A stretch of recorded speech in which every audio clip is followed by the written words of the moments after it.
I need to think carefully about names to avoid, then write the story directly. I'll now write the story directly, using only names not in that list. The moment I found the text thread, I was standing in my garage in my good dress shirt, about to carry folding chairs inside for Christmas dinner. My hands went still. I read it twice, 3 times, because I needed to be sure my eyes weren't playing tricks on me. They weren't. My name is Edmund Callaway. I'm 67 years old, retired after 34 years as an electrician out of Akron, Ohio. I spent most of those years on my feet, pulling wire through walls in hospitals and schools and office buildings in the rain and the cold, every shift I could get, because I had a family to provide for, and that was what you did. My wife Dottie passed 4 years ago from a stroke that came on a Tuesday morning while she was making oatmeal. Here 1 minute, gone before I could get across the kitchen. I still think about that sometimes. How fast it happened, how I didn't get to say goodbye. After she died, the holidays became the thing I held on to. Something to plan for, something to keep me tethered. Every year I hosted Christmas at our house on Breckland Road, a big tan colonial we bought back in 1991 for $119,000. It's worth maybe $380,000 now. 4 bedrooms, a dining room that seats 12 if you squeeze, a kitchen where Dottie spent 30 years perfecting her recipes. I kept the house after she died. People asked me why. Too big, too much to maintain, and I never had a good answer, except that selling it felt like effacing her. I have 3 children. My oldest, Conroy, is 42, works in supply chain logistics up in Cleveland, married to Shelby, who is fine, polished, the kind of woman who always looks like she walked out of a catalogue. They have 2 boys, Isaac and Finn, 9 and 7. My middle child is my daughter Laureen, 39, a dental hygienist in Columbus. She's divorced, has a 12-year-old named Brielle who I adore. And my youngest is Patrick, 35, who manages a distribution warehouse outside of Pittsburgh. He's with a woman named Cara, who I've met maybe 6 times in 4 years. After Dottie died, I poured myself into staying close with them. Learned to cook from her recipe cards. Learned to bake, which was never my thing, but I practiced until her peach pie tasted right. I drove to Cleveland, Columbus, Pittsburgh, wherever they were, for birthdays and school plays and soccer games. I sent cards by mail, real cards with stamps, because that's how we did it, and I didn't see a reason to stop. I called every Sunday morning, same time, the way my father called his mother. I thought that was just what family did. This past fall I started planning Christmas in late October. I ordered a prime rib roast from Kuchta's Butcher Shop on Market Street. $312 for the cut I wanted, and worth every dollar. I bought Dottie's exact wine, a Courts du Rhone she'd been serving since the early 2000s, 4 bottles. I drove 40 minutes to the Hungarian bakery she loved to order the walnut rolls the kids grew up eating. I made a list of every dish, every side, every dessert. I wrote out a shopping schedule, a cooking schedule. I counted the days. My pension from the IBEW and my Social Security comes to about $3,100 a month. I'm careful with it, not cheap, careful. That Christmas dinner was going to run me close to $520 before you counted incidentals. I didn't care. I wanted the table set the way Dottie would have set it. Her good dishes, the ones with the blue border we got as a wedding gift in 1983, cloth napkins, the good glasses that only come out twice a year. I wanted my grandkids to remember it.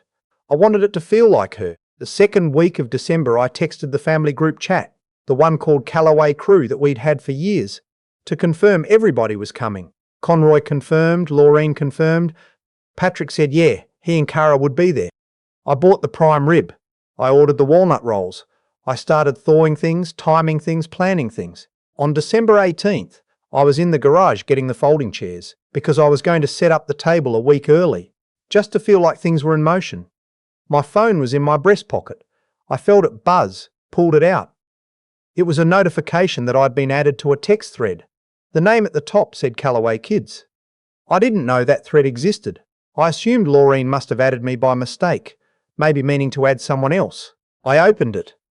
What I found there, I want to be precise about this, because I've thought about whether I'm exaggerating, and I know I'm not. What I found there took the floor out from under me. The thread went back to November 4th. November 4th. Conroy. Hey, so Dad's already texting about Christmas. Anyone actually want to do this whole thing again this year? Sarah's family does this whole ski trip in Vermont and she keeps asking us. Way more fun. Laureen. I mean, honestly, the whole thing is exhausting. Last year he made us do the blessing before dinner, and then got upset because Patrick and Cara had to leave by 7. Like we all have drives, Dad. Patrick, yeah, I'm kind of over it. It's always his whole production. Everything has to be done his way. The dishes have to be Grandma's dishes. We have to do the walnut rolls. It's like being in a museum. Conroy. Plus, Shelby's parents are getting older. It's not like we can do both every year forever. Loretting, he's going to guilt us if we try to say anything. You know how he gets, the sighing. Patrick, the sighing. Oh God, the sighing. Conroy, okay, here's what I think. We just go. We eat. We leave by 7. 1 more year. November 22nd. Lorraine. So I've been thinking, what if we just didn't? Like what if we all said we couldn't make it and then did something else? He'd be fine. He's got the neighbours. He's got the church people. Patrick, honestly, I would be so relieved Cara and I could actually have a real Christmas for once. Conroy, I mean the guilt would be insane. Laureen, only if he finds out we're all skipping. We just need different excuses. Spread them out. Patrick, I'm in. Conroy, let me think about it. December 9th. Conroy, okay, I'm in. Shelby already booked the Vermont thing. I'll tell him the boys have something going on with school. He won't push back on the kids. Laureen, I'll say Brielle's sick. Easy. Patrick, I'll say work. Distribution warehouses are slammed right before Christmas. He'll buy it. Laureen, we should all do it within the same day so he can't start calling each of us to guilt the others into going. Conroy, smart.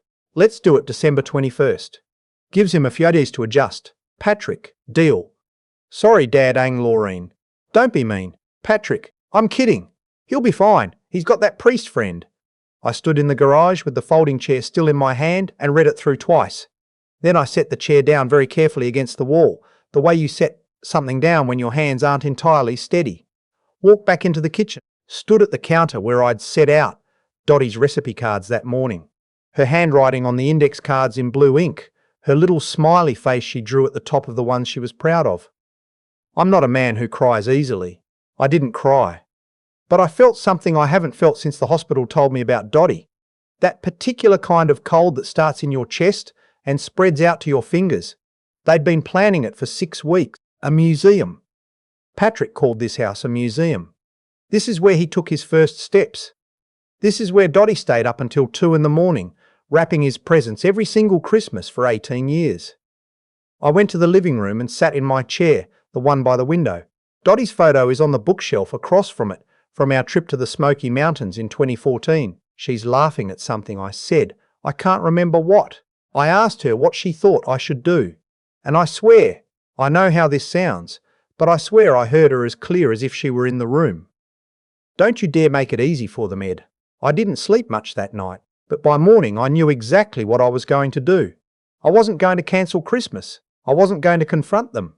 I was going to let their plan play out, and then I was going to show them, and myself, what I was made of. I finished my preparations like nothing had changed. I picked up the prime rib on December 20th.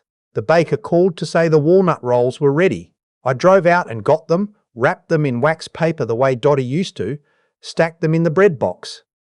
I polished the dining room table. I set out 12 place settings with the blue border dishes, the cloth napkins, the good glasses. I wrote out name cards in my careful printing. Conroy, Shelby, Isaac, Finn, Laureen, Brielle, Patrick, Cara, and set them at their spots. Then I made some phone calls. The first was to my pastor at Redeemer Lutheran on Gorge Road, where I've been a member since 1994. I told him I was expecting to have a large meal with no guests and asked if he knew of anyone in the congregation who'd be spending Christmas alone. He said he'd make a few calls and get back to me. The second call was to the Summit County Veterans Service Commission. I'd volunteered there twice, stuffing bags for care packages, and I had the number in my phone. I explained the situation. Retired tradesman, too much food, a set table, Christmas Day. The woman who answered, her name was Deborah, said she'd put the word out. Then I posted on the Nextdoor app for our neighbourhood, retired electrician on Breckland Road, made too much food for Christmas. Table seats 12. Free home-cooked dinner on Christmas Day, 1 p.m, no need to bring anything, all welcome. By 10 o'clock that night I had 14 responses. A widower named Clifton from 2 streets over who said his daughter lived in Phoenix, and he'd been dreading the day. A young veteran named Darius, 28 years old, recently back from a second tour, spending the holiday alone in an apartment on the east side. An older Korean woman, Mrs. Lim, whose English was limited but who had typed very carefully. I am alone this holiday. Thank you. A family mother and 3 children. Her husband had walked out in October, who said they had nowhere to go. A retired schoolteacher named Evelyn, 74, who said her children were out of state and she hadn't had a real Christmas dinner in 3 years. 4 college students, foreign exchange students who couldn't afford flights home. 2 brothers, both retired steelworkers, who lived together after their wives had passed. I went to bed that night with something I hadn't felt in a long time, a sense of purpose that had nothing to do with waiting. December 21st, right on schedule, the text came. Conroy at 10:14 a.m. Dad, I'm so sorry. The boys have a hockey thing we completely forgot about. We're not going to be able to make it Christmas Day. I feel terrible. Rain check? Laureen at 11:40 a.m. Dad, Brielle woke up with a sore throat and a fever. I can't bring a sick kid all the way to Akron, so sorry. Next week? Patrick at 2:06 p.m. Hey Pops, crazy situation. They're short-staffed at the warehouse this week, and they're asking managers to cover some shifts. I'm really sorry. This has been a disaster. We'll make it up to you. I responded to each one the same way. Of course. Don't worry about it. Merry Christmas. Not another word. That night I was in the kitchen trimming the fat cap on the prime rib when my phone rang. I looked at the screen. It was Laureen. I let it ring. She called again 20 minutes later. Then Conroy texted, "You okay, Dad?" I replied, "Fine. Just prepping." "Merry Christmas, son." I slept fine. Christmas morning I was up at 5:30, put the roast in at 6, made the sweet potato casserole, the green beans, the mashed potatoes, warm in the oven, covered with foil. Dottie's peach pie, which I'd made the day before, was on the counter. The walnut rolls were in the bread basket with a cloth over them. The dining room table with its 12-place settings and its name cards. New name cards now, written out the night before. Clifton, Darius, Mrs. Lim, Evelyn, the college kids, the brothers. Looked like something out of the kind of Christmas you remember from childhood. At noon, the doorbell rang. Clifton from 2 streets over was first, holding a bottle of sparkling cider he'd brought despite my saying not to. He was 71, tall, with a white beard and a hearing aid in his left ear. I've walked past this house for 20 years, he told me. Always wondered what it was like inside. Darius, the veteran, showed up in a button-down shirt, nervous at the door like he wasn't sure he had the right address. He was 28 years old and built like a linebacker, and he looked for a moment like a kid who wasn't sure he was allowed at the party. I stuck out my hand. "Edmund Calloway, come on in, table set." Mrs. Lim arrived with her granddaughter, who translated for her and told me her grandmother had brought homemade kimchi, setting a jar carefully on my counter like an offering. Evelyn, the retired teacher, came with a bottle of wine and 3 different opinions about which route through town had the least traffic. The single mother, whose name was Brianna, arrived with her kids, 2 girls and a boy, 8, 6 and 4, and the 4-year-old immediately located Dottie's collection of ceramic cardinal figurines on the windowsill and stared at them with absolute devotion. By 1:15 my dining room was full, 12 people around the table. Better ones, I think. Ones who wanted to be there. Before we ate, I said grace. I'm not always good with words in front of people, but this came out clear. Lord, thank you for this food and for this day.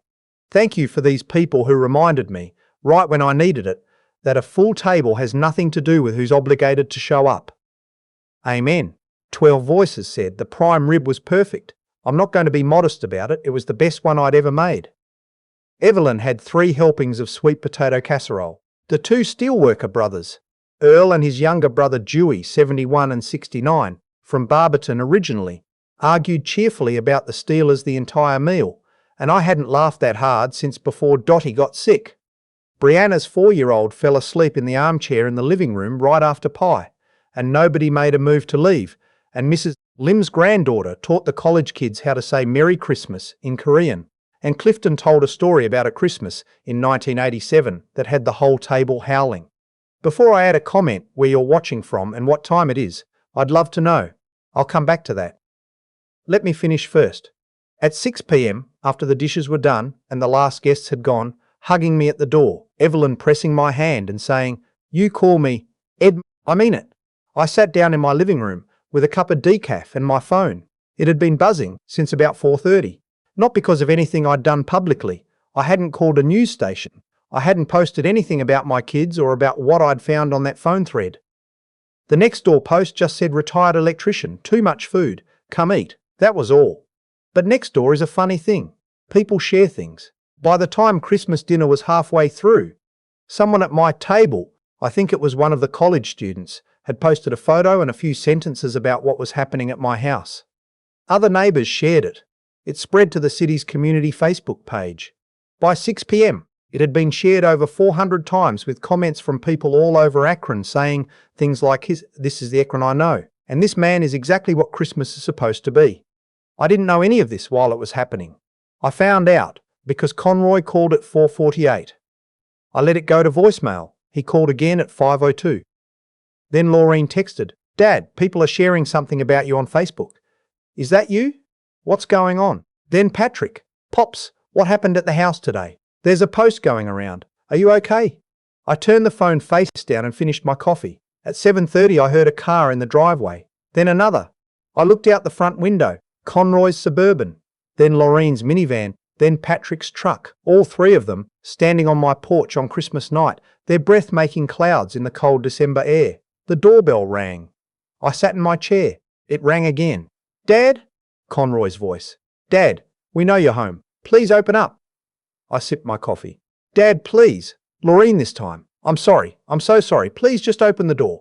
I sat with Dottie's photo across from me in the lamplight, and I felt something that I'm not sure I have a name for. Not satisfaction exactly, more like clarity. The kind you get when something that's been blurry for a long time comes into focus all at once. They knocked and rang for close to 25 minutes.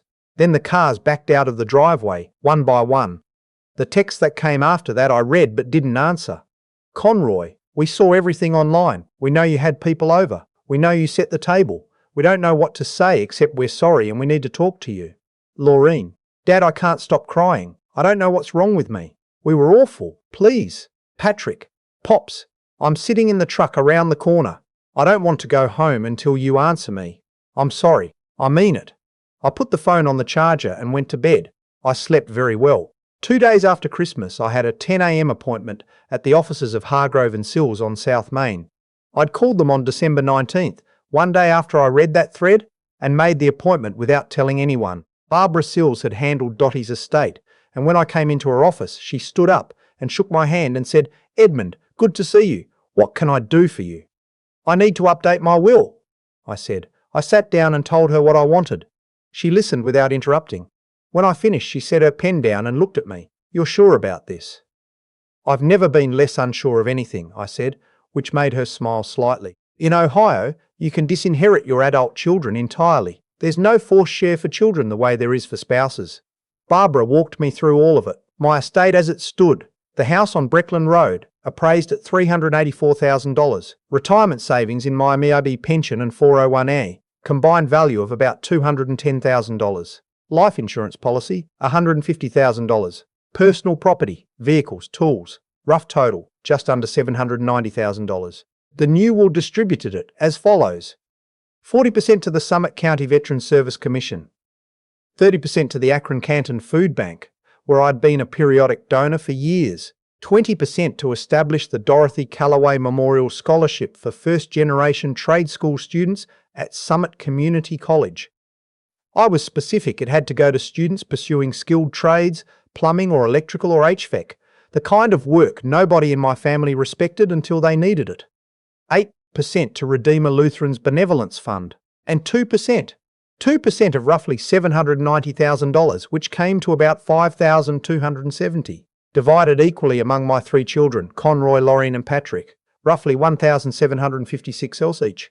Barbara put down her pen when we finished. "They'll be upset." "They already are," I said, "just not for the right reasons yet."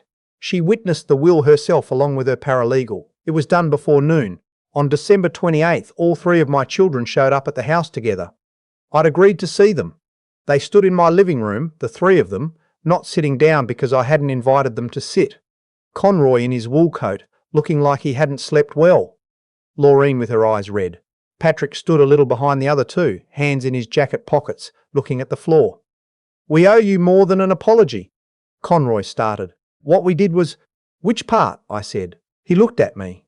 "The planning," I said, "or the fake excuses, or calling this house a museum, or the laughing emoji Patrick sent when he signed onto the plan." "Nobody said anything. December 9th, I said. Patrick wrote, "Deal. Sorry, Dad," with a laughing emoji. Lorraine told him not to be mean. He said, I'm kidding, he'll be fine. He's got that priest friend. Patrick looked up. His face had gone completely pale. You read the whole thing? Lorraine added me by accident on the 18th, I said. I read all of it. Lorraine made a sound like she'd been hit. Dad, I want you to understand something, I said, and I heard my voice come out very steady, steadier than I expected. I don't think you're bad people. I think you got comfortable. I think after your mother died, you decided I was a problem to manage instead of a person to know. I think you've been doing duty visits for a while now and calling it love. And I let you because I didn't want to cause trouble and because I missed your mother and I was filling the space with you. And that wasn't fair to any of us. Dad, please, Lorraine said. You're our father. We love you. Love is what you do, I said, not what you say when you're scared. I told them about the will. Conroy's jaw tightened the way it always does when he's running calculations. Lorraine started crying again. Patrick sat down on the couch without being invited, like his legs gave out. Dad, that's everything, Conroy said. You can't. It's already done, I said, witnessed and filed. Because we missed one Christmas? Because you didn't miss it, I said. You planned to miss it, weeks in advance, with fake excuses and a laughing emoji. And because this is the shape of things, isn't it? The 21st was just the first time I had proof. Silence. The furnace clicked on. Outside a car went past on Breckland Road. Lorraine wiped her face with the back of her hand. What do we have to do? She said quietly. Tell us what we have to do. I don't have a list, I said. That's not how it works.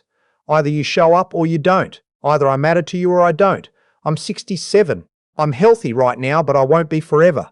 And I don't intend to spend whatever time I have left waiting to find out which category I fall into. I told them I was looking at selling the house. That one landed hard. Conroy started to object. This is where we grew up. This is Mom's house. And I let him finish before I spoke. Your mother is gone, I said. She's been gone 4 years. This house is full of her, and I love that. And I'm also 67 years old, and I'm maintaining 2,400 square feet by myself. I've been looking at Wildwood Crossing, the active senior community over on West Exchange. Apartments, maintenance-free, a workshop I can use, people to eat dinner with. A life that doesn't require me to be waiting when you decide to visit. Patrick said, Pops, don't make a decision like that because you're angry. I'm not angry, I told him. And it was true. I'm awake. I walked them to the door. Before they left, Lorraine turned around and grabbed me in a hug so tight it surprised me. She didn't say anything. I patted her back. You're my daughter, I told her. That doesn't change. But being your daughter doesn't entitle you to my pretending everything is fine when it isn't. She nodded into my shoulder. Let go. Went down the porch steps to the minivan. I watched their cars pull away. Then I went inside and called Evelyn, the retired schoolteacher from Christmas dinner, who had told me to call. We talked for an hour.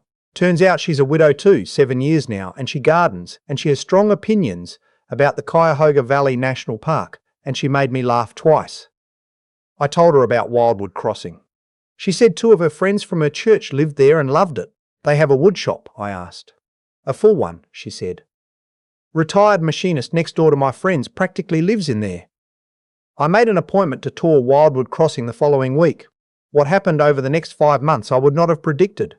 My kids tried. At first it was the panic kind of trying. Daily calls, flowers left on the porch, a card from Isaac and Finn that Conroy had clearly helped them write, but that still made me sit down at the kitchen table for a minute. I accepted the attempts without reversing anything. I didn't change my will. I didn't take the house off the market. I toured Wildwood Crossing in January and put my name on the wait list for a 2-bedroom unit with a view of the courtyard. I told the realtor to list the house in February. It sold in 11 days for $391,000. In March I moved into a bright apartment with good windows and Dottie's favourite pieces of furniture and a short walk to the wood shop. Conroy was the first to turn a corner. He started driving down from Cleveland alone some Sundays. Not with the family, just him. We'd have coffee, watch whatever game was on. One Sunday in February he sat across from me and said, Dad, I've been in therapy since November, since before Thanksgiving actually. I've been working through some things about Mom. I don't know, I think I shut down a little. I think I made you into I don't know how to say this, into an obligation I offered. Yeah, he said, and I'm sorry, I'm really sorry. I told him I appreciate it, I meant it. Those conversations didn't come easily to Conroy. They never had, even as a boy, and I knew the effort it cost him. Laureen took longer but got there differently. In April, she started calling me on her lunch break just to talk. Not about anything important. About Brielle's school project, about a patient who made her laugh, about what she was reading. The calls were 15 minutes usually, sometimes 10. They were more real than any conversation we'd had in years. One afternoon she said out of nowhere, "I think I was afraid of needing you too much. Like if I let myself depend on you, and then you were gone like Mom." She didn't finish the sentence. She didn't need to. "I'm still here," I said, "and I'm not going to live forever," which is exactly why we shouldn't waste the time we've got. Patrick was the hardest. He came to see me in late March with Cara, and it was the most time I'd spent with her in 4 years, and I found out she was funnier than I'd realised, quick-witted, with a dry sense of humour that reminded me a little of Dottie. We played cribbage, the three of us, at the small table in my new apartment, and Patrick lost badly and complained bitterly about it, and Cara and I laughed at him, and it felt for a few hours like something new and better than what we'd had before. He didn't apologise dramatically. He just, at the end of the night, shook my hand at the door and held it. "I'm glad you're okay, Pops," he said. "I'm glad you didn't just disappear." "I'm not the disappearing type," I said. He nodded. "I know that now. As for me, I thrived. That's the word for it, and I'm not going to be shy about using it." The woodshop at Wildwood Crossing became my Tuesday and Thursday mornings. I started making things. Small stuff, a jewellery box, a set of coasters, a birdhouse, and Clifton from 2 streets over, who had also ended up at Wildwood after selling his place in February, would come by and critique my work with the confidence of a man who knew nothing about woodworking. We became friends, real friends, the kind you can call at 7 in the morning. Evelyn and I started having dinner together on Wednesday evenings, trying different restaurants, arguing about which diner in the county had the best pie. Nothing romantic, we established that early and cheerfully. She was clear that she wasn't interested in that, and I wasn't either. But companionship, real companionship, the kind I hadn't had since Dottie. In May, the Dorothy Calloway Memorial Scholarship awarded its first recipient, a 22-year-old named Marcus from Canton, first-generation college student, enrolled in the electrical program at Summit Community College, the same trade I'd spent my whole working life in. The ceremony was small, in a conference room at the college, but all 3 of my kids came, sat with me in the second row. When Marcus stood up to accept and talked about what the scholarship meant, about his family, about the future he could see now that he couldn't have afforded before, I heard Laureen inhale sharply beside me. She grabbed my hand and held it. After the ceremony, we all went to dinner at a restaurant downtown, my 3 kids and their partners, and my 5 grandchildren and Clifton and Evelyn, who had become part of the orbit by then. 15 people around a long table, noisy and overlapping in conversation, the kids stealing food off each other's plates. Conroy stood up and tapped his glass. He cleared his throat. Twice. "I want to say something to my dad," he said. "Mom was always the one who knew what to say. But I want to say, we let you down. We took you for granted, and instead of making it smaller, you made it bigger. You opened up and let people in and built something new when we gave you every reason not to. We're going to spend a lot of years trying to be worthy of that." He raised his glass. "To Dad, to Edmund," Clifton said, grinning at me. "To Grandpa," said Brielle, who is 12 and unimpressed by sentimentality, which made everybody laugh. I looked around that table, at my kids who were imperfect and trying, which is all any of us can manage, at my grandchildren, at Clifton and Evelyn, at this new life I'd built in the wreckage of the plan I'd had. "To family," I said, "the one you're given and the one you build. May we always know which is which." That night, back in my apartment, I sat on the small balcony overlooking the courtyard, where a few residents were playing horseshoes in the early summer dark, laughing when the metal rang against the stake. Dottie's photograph was on the table beside me. "We did all right," I told her. "Didn't we?" The horseshoe rang against the stake again. Somebody cheered. I've thought a lot, in the months since all of this happened, about what I was actually afraid of. I think I was afraid that without Dottie, without the house, without Christmas and Thanksgiving and the walnut rolls and the blue border dishes, without all of it, there would be nothing left of us, that the rituals were holding the family together, and if I let them go, we'd all drift apart and that would be it. What I found out is that I had it backwards. The rituals weren't holding the family together, they were holding me together, and the moment I let go of them, the moment I stopped performing Christmas for people who didn't want to be there, Something cracked open, and what came through wasn't loss. It was light. I still have the blue border dishes. They're on a shelf in my kitchen at Wildwood Crossing. I use them when the kids come for Sunday dinner, which happens more often now than it ever did on Breckland Road. No seating charts, no schedules.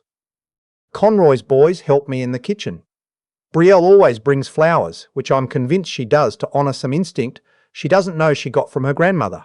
Patrick and Cara come through the door arguing about parking and laughing about it at the same time. It's not the family I had in mind. It's better. I don't need them to come. I want them to. And they can feel the difference. I think that difference, that one small shift in the nature of my needing them, I think that's what saved us. If you're listening to this and you're somewhere I know, wondering whether you're too far gone, whether things have calcified past the point of change, they haven't. But you have to be willing to let it get worse before it gets better. You have to be willing to say I matter and mean it, and let the chips fall where they fall. You might be surprised what lands. Tell me in the comments where you are right now and what time it is. I genuinely want to know. Until next time, take care of yourself. Nobody else is going to do it for you.